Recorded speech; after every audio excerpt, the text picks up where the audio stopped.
हे guys, मैं हूँ Charu. Welcome to law school. मैं आपको लॉ के टॉपिक्स करवा रही हूँ। आगे बढ़ने से पहले चैनल को सब्सक्राइब ज़रूर कर लीजिए और बेल आइकन को दबाना ना भूलें। आप हमारा टेलीग्राम चैनल भी ज्वाइन कर सकते हैं, जिसका लिंक मैं आपको डिस्क्रिप्शन बॉक्स में दे दूँगी। गाइस, इंडियन कॉन्स्टिट्यूशन की लास्ट वीडियोस में हमने प्रेसिडेंट की पावर्स के बारे में पढ़ा था। अगर आपने अभी तक हमारी प्रीवियस वीडियोस नहीं देखी हैं तो वह भी देख लेना। आज हम वाइस प्रेसिडेंट के बारे में पढ़ेंगे।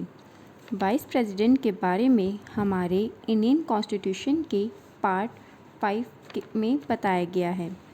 हमारे इंडिया के वाइस प्रेसिडेंट इंडिया के सेकंड हाईएस्ट कॉन्स्टिट्यूशनल ऑफिस में से एक हैं। वह राज्यसभा के चेयरमैन भी होंगे। उनके ऑफिस का टेन्योर 5 साल तक का होगा, पर टर्म की एक्सपायरी के बाद भी जब तक नए वाइस प्रेसिडेंट नहीं आ जाते वह अपनी वाइस प्रेसिडेंट की पोस्ट पर ही रहेंगे। कॉन्स्टिट्यूशन के आर्टिकल 63 के अकॉर्डिंग इंडिया के एक वाइस प्रेसिडेंट होंगे। आर्टिकल 64 के according vice president council of states means Rajya Sabha के एक्स ऑफिसो चेयरमैन होंगे और वह कोई भी दूसरा प्रॉफिट का ऑफिस होल्ड नहीं करेंगे। आर्टिकल 64 में एक एक्सेप्शन भी दी गई है, जिसके अकॉर्डिंग अगर वाइस प्रेसिडेंट आर्टिकल 65 में प्रेसिडेंट की एक्ट करेगा या उसके फंक्शंस परफॉर्म करेगा, उस पीरियड में वह काउंसिल ऑफ स्टेट्स के चेयरमैन की ड्यूटी परफॉर्म नहीं करेंगे और उसे आर्टिकल 97 में काउंसिल ऑफ स्टेट्स के चेयरमैन की सैलरी या अलाउंसेस भी नहीं मिलेंगे। नेक्स्ट है आर्टिकल 65।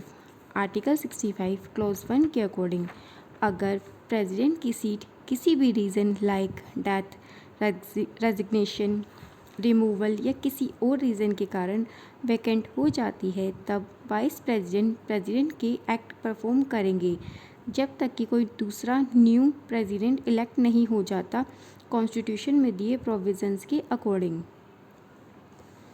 आर्टिकल 65 क्लॉज 2 के अकॉर्डिंग अगर प्रेसिडेंट उसकी ड्यूटी डिस्चार्ज करने में कैपेबल ना हो, अब्सेंस, इलनेस या किसी और रीज़न के कारण, उस टाइम वाइस प्रेसिडेंट उनकी ड्यूटी परफॉर्म करेगा जब तक प्रेसिडेंट फिर से अपनी ड्यूटी परफॉर्म करने में कैपेबल ना हो जाएं।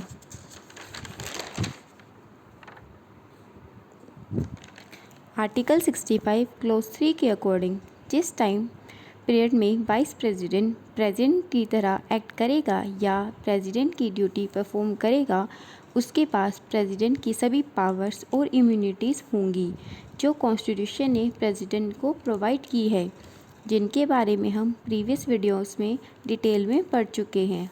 अगर आपने अभी तक वह वीडियोस नहीं देखी हैं तो वह भी देख लेना। वाइस प्रेसिडेंट के पास उस टाइम पीरियड में वह सभी प्रिविलेजेस होंगे जो प्रेसिडेंट को कॉन्स्टिट्यूशन ने दिए हैं।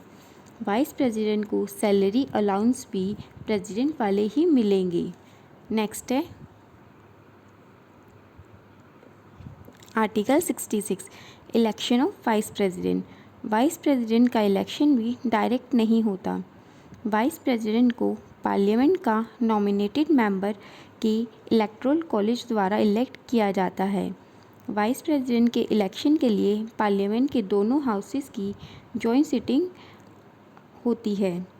आगे है qualifications for vice president. First है वह पर्सन इंडियन सिटीज़न होना चाहिए। सेकंड है उसकी एज 35 साल या उससे ज़्यादा की होनी चाहिए। थर्ड है वह राज्यसभा का मेंबर बनने के लिए क्वालिफाई होना चाहिए। फोर्थ है वह प्रॉफिट का कोई भी ऑफिस होल्ड ना करता हो। वाइस प्रेसिडेंट के इलेक्शन में खड़े होने के लिए पर्सन क्वालिफाई होना चाहिए, उसमें ये सभी क्वालिफिकेशंस होनी नेसेसरी है।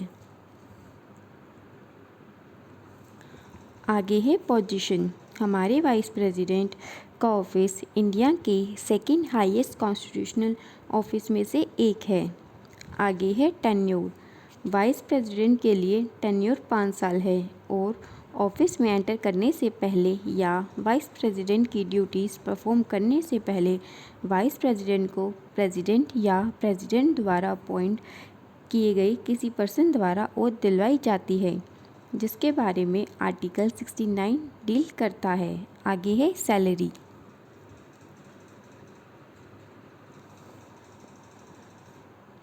हमारे इंडियन कॉन्स्टिट्यूशन में वाइस प्रेसिडेंट की कोई सैलरी फिक्स नहीं की गई। वाइस प्रेसिडेंट ऑफ इंडिया वही सैलरी के लिए एंटाइटल्ड होगा जो राज्यसभा का चेयरमैन होने के लिए उसे मिलनी चाहिए। अगर वाइस प्रेसिडेंट प्रेसिडेंट की एक्ट कर रहा है या प्रेसिडेंट की ड्यूटीज़ परफॉर्म कर रहा है, तब उसे प्रेसिडेंट के इक्वल ही सैलरी मिलेगी उस टाइम पीरियड के लिए। नेक्स्ट है रिमूवल। वाइस प्रेसिडेंट प्रेसिडेंट से काफ़ी कम फॉर्मल वाइस प्रेसिडेंट के रिमूवल का प्रोसेस प्रेसिडेंट के रिमूवल के प्रोसेस से काफ़ी कम फॉर्मल है। वाइस प्रेसिडेंट को रिमूव करने के लिए इम्पीचमेंट का प्रोसेस नहीं है। राज्यसभा के इफ़ेक्टिव मेंबर्स की मेजॉरिटी से पास हुए रेजोल्यूशन और लोकसभा की सिंपल मेजॉरिटी से ही वाइस प्रेसिडेंट को रिमूव किया जा सकता है, पर वह रेजोल्यूशन 14 दिन का नोटिस देने के बाद ही पास हो सकता है। नेक्स्ट है फंक्शंस।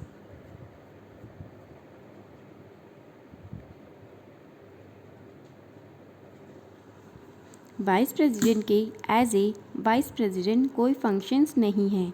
वाइस प्रेसिडेंट या तो ex officio chairman of Rajya Sabha act करता है, या अगर death, resignation, removal, absence, illness या किसी अन्य रीज़न के कारण प्रेसिडेंट की सीट वैकेंट होने पर एज ए प्रेसिडेंट वर्क करता है। अब एक क्वेश्चन जो माइंड में आता है, जब प्रेसिडेंट के फंक्शंस वाइस प्रेसिडेंट परफॉर्म करता है, तब वाइस प्रेसिडेंट या ex officio chairman of Rajya Sabha के फंक्शंस कौन परफॉर्म करेगा? उस टाइम राज्यसभा का डिप्टी चेयरमैन या कोई दूसरा पर्सन जिसे राज्यसभा ने अथॉरिटी दी है, वह ex officio chairman of Rajya Sabha के फंक्शंस परफॉर्म करेगा।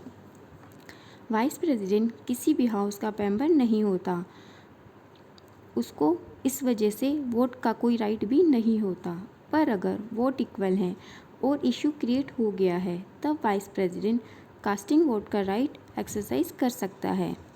गाइस, आज के लिए इतना ही। अगर आपका कोई क्वेश्चन हो या कोई डाउट हो तो आप मुझसे कमेंट बॉक्स में पूछ सकते हैं। इंडियन कॉन्स्टिट्यूशन की नेक्स्ट वीडियोस में हम लोकसभा, राज्यसभा, प्राइम मिनिस्टर के बारे में पढ़ेंगे। वीडियो अगर अच्छी लगी हो तो लाइक ज़रूर करना और अपने फ्रेंड्स के साथ शेयर करना मत भूलना। Thank you guys.